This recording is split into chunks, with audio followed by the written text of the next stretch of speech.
Coach, obviously only a week into spring ball, but where do you feel like you are looking at the offensive line, and how close do you feel you are to having an idea of what the best five are right now? Not close at all. And so, at the direction of our head coach, right, this is a great time for us to learn about our players, right? And so especially a guy like me that just came in here. So I've only been here for a short time. So this is a great time for me to really learn these guys, you know what I mean? To learn what they're capable of doing, and more importantly, what they're not capable of doing. And so just like whether you're coaching the NFL, you're coaching major college football in this great league that we're in, there's certain things that guys can and can't do, and you have to find out. The only way to find out is you got to let them do it. So a lot of times, like some of the mistakes that I've made in the past, you go through spring and you want to just be comfortable because you want to win, right? So you want to defeat the drill. But you waste the whole spring because, there's got to be some direction as to what you're trying to achieve out of it. And so the head guy made it clear, we're going to find out who are the best five players. So it's always been my experience that I've had the most luck, in developing a unit and finding out who the best players are when I let them play different positions. So it's a challenge for the kid. Now, our coordinator does a great job. His whole philosophy is that we're going to know what we're doing, and we're going to go there 1,000 miles an hour. We're not going to make mental errors.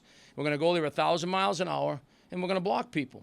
If they out-scheme us, or if they outplay us or beat us with a player and it's a tough matchup, we're going to lose that way if we lose. All right? And obviously the intent is to win at everything. And he's won a lot of football games, as is Coach Schiano. So I feel comfortable in really moving these guys around. I don't know who's up yet, to answer your question, but I'm getting closer. I'm not even closer. I'm getting closer, though, Coach, you have a lot of experience at a lot of different levels of football. Yep. How do you feel that experience is helping you here at Rutgers? Incredibly, right? So, I'll be honest with you. At my age, I really appreciate the head coach here, who's been around forever as well. And I appreciate him bringing me in here, right? Because him and obviously Coach Shiraka is a huge reason why I'm here. I work with Coach Shiraka and Coach Brock. The three of them, between the head guy and those two, the three of them, maybe in my top five of football coaches that I've worked with. These practices that I've never been through practices like this. I think I've had, don't quote me on this, I don't know, but I'm right around 14 jobs, and I have never seen a team be developed the way we're developing this team. I'm talking about all positions. You can't stand out there. If you're a player, you can't stand out there for 1 second. And I've thought this my whole career. I've never been the boss, so I've never been able to change it, but I've thought this my whole career. When this unit's going, right, so I got 26 linemen. So when 5 of them are going, I got 19 just standing there, scratching their ear. You follow me? It doesn't happen here. Every group is running every play every day. So when we do our individual drills, everybody's up all the time. So you're never, ever, for 1 second, is there a wasted second on this field. So people are being developed at the pace that I've never developed them. So 100% into what we're doing. Coach, what does an offensive lineman for you look like? What does Coach Turner look for in an offensive lineman? Okay, so the first thing I look for is what my boss is looking for. And so to answer your question and not be difficult about it, so obviously I was hired because they like the way that I coach O-lines.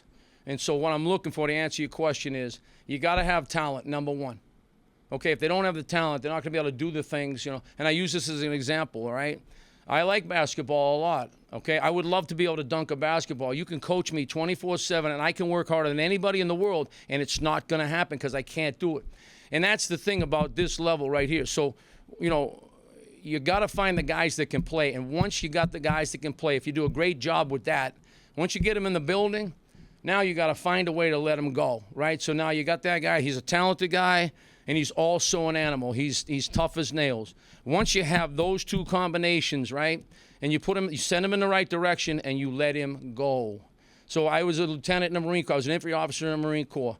You direct those Marines in the right direction, and then they go and do what Marines do. And that's pretty much the way we do it. That's what I love about Coach Shiraka's offense.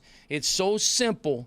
It's so simple. You can teach that thing in a week in terms of like what your footwork is, what you're doing. But actually physically doing it is hard. It's hard to block people. So physically doing it is a challenge. But so to answer your question, it's all about toughness. It's all about effort. It's all about technique and footwork. Like if you watch me out there, it's constant, like where they put their feet, exactly where they put their feet. And then you got that guy with all that testosterone, and you want him to run off the ball and strike people. So, like, it's my goal on every play that the person that they're blocking ends up on his back. And so if they do that, then I'm gonna be happy. If they don't, I'm not gonna be happy. Coach, a few of the coaches that we talked to have said the offensive line has taken on your personality. Love your hat. I appreciate it. What is that personality, and how does that kind of happen? That's kind of what I just said right there, right? So it's very similar to that. So there's a lot of Marine stuff there, right? There's a lot of Marine, all that stuff. I was a fullback at Boston College when I was a kid. So it's all about the striking people, winning. Number one, you got to win, right? So if the kid's not competitive, he doesn't belong here, especially under this head coach. If you're not a competitor, there's no way you could survive how we work in here. And so, you know, that's a big thing for me, obviously. I'm not going to settle for losses. So each individual, the tough thing about that is it's five separate wars, but they got to play as one unit, and that's the hardest thing about coaching football. That's why I love this game better than I love boxing. I love those individual sports. They're great sports, of course. But to get five guys to box and box the right way at the same time, to get another guy through that hole, it takes an incredible amount of work, incredible amount of detail, and that's pretty much what I'm about. Time for two more here. Coach, just curious, your background in the Marine Corps and then the time you spent there, how does that align with what you see here at Rutgers culturally? Okay, great question. I'll tell you why. I would say the alignment would be, if you were looking straight down this line, okay, like Coach Schiano's line, my line lies right on top of it. Because everything he does here is very military-like in terms of you got to show up on time. You got to be disciplined. You got to do the things we told you to do. He basically says this, and I love this because I've never been with a head coach that when we offer somebody, I am there as well. Usually you just offer on your own. Just about every place I've ever been to, I offer people on my own.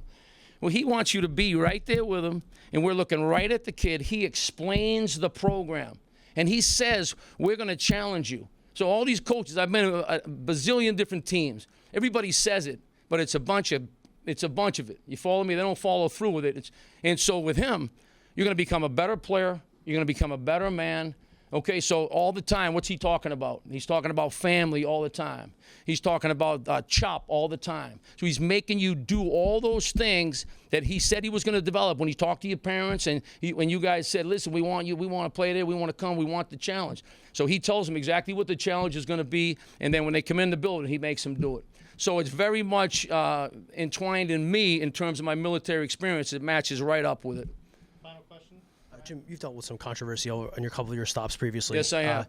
Did you have to address that at all with Coach Schiano, and are you confident you could avoid controversy in your time here at Rutgers? Yeah, so, I mean, no matter where you go, right, things are going to happen, right? And so when they happen, right, what do you got to do? You got to do the same thing you tell the players to do. You got to move forward. You got to make up for what you've done. You got to make it right, and you got to move forward. So everything was addressed. Every job that I've had, everything's been addressed.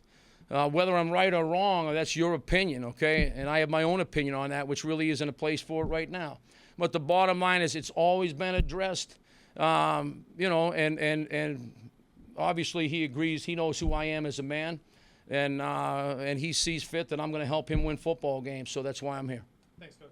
All right. Thank you, guys. Appreciate you.